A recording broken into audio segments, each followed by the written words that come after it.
So, as you all probably already know, I am very much introverted. I have major depressive disorder, generalized anxiety disorder, ADHD, and cerebral palsy, and I've always been kind of quiet and shy and have kept to myself.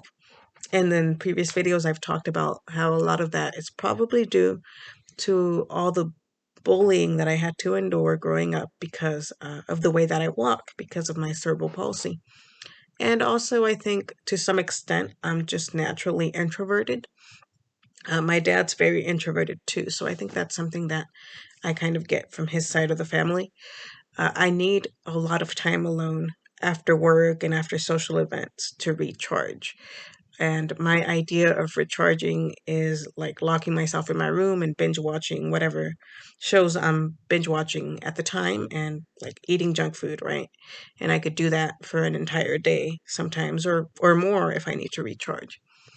But anyway, I don't want my son, he's 8 years old, so I don't want him to be socially anxious like I am, right? So I do my best to participate in social events for his sake, um, because I know at this age, peers and acceptance and all of that is very important for his age group. And so I'll throw him birthday parties every year and make invitations so he can invite his little friends and whatnot.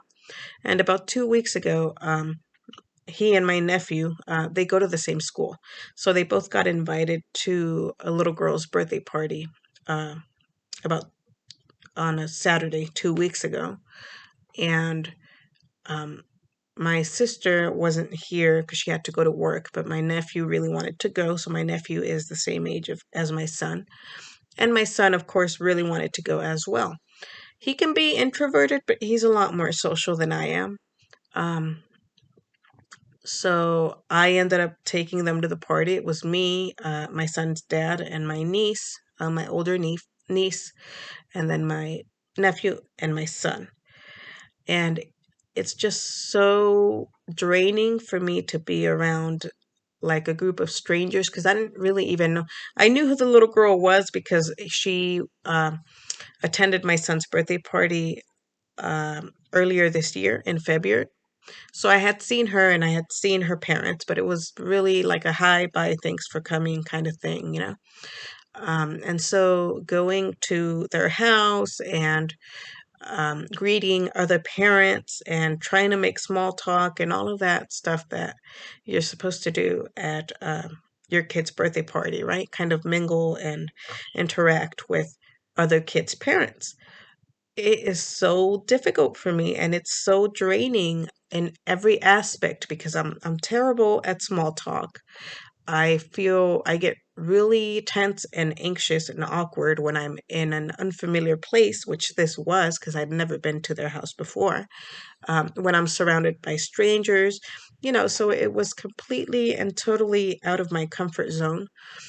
And so I want to talk about how draining that was. So it was like a water party, so they had like a trampoline and a water slide. And so my son and my nephew, they had a blast, getting wet and playing with the other kids. But meanwhile, we just kind of had to sit here. The adults kind of had to sit there, and greet kind of greet people as they come in. And it's not really our jobs, but I don't really know how to explain it. It's just really difficult for me to partake in social situations with other kids' parents and other adults. And it's not because I think I'm too good for it. And I hope that when I'm part of these social events that I don't come across as like stuck up or anything like that. It doesn't come naturally to me. It's so difficult. And I'm great with kids. I don't feel uncomfortable with kids at all. And I think that's part of the reason why I chose speech language pathology as a career because I love working with kids. And even now, as a reading specialist, I have to work with kids a lot and I feel totally like comfortable and at ease. But when it comes to talking to or interacting with other people my age, I have always, always struggled with that. And So we were there for a total of like 4 hours.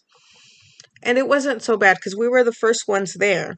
So we were sitting outside at first, but then the little girl's dad said, "Why don't you guys come inside?" Because it was like really hot out. "Why don't you guys come inside and I'll put something on TV for you guys while I set up the grill and whatnot." So they did. We went in, and it's like a little dining room and a table and a TV. So me and my son's dad and my niece were sitting inside while the kids were outside getting wet and playing in the water slide. But people kept coming in and out through that door, right? And so as more people, excuse me, um, as more people came in, some of them would notice that we were just kind of sitting there watching a movie, and then they would, like this lady would comment and say, "Why don't you guys go outside, with everybody else and have fun?" And I would just be like, "Oh no, we're good here. We're okay here. Thank you." And so in a way, I guess I wasn't really doing what was expected of me at the time, which was to go outside and sit and talk and hang out with the other adults. I was just kind of sitting there with my older niece and my son's dad watching a movie. Um, so I just don't know. We were there for 4 hours, and I came home completely exhausted. I literally came home and went to sleep for the rest of the day.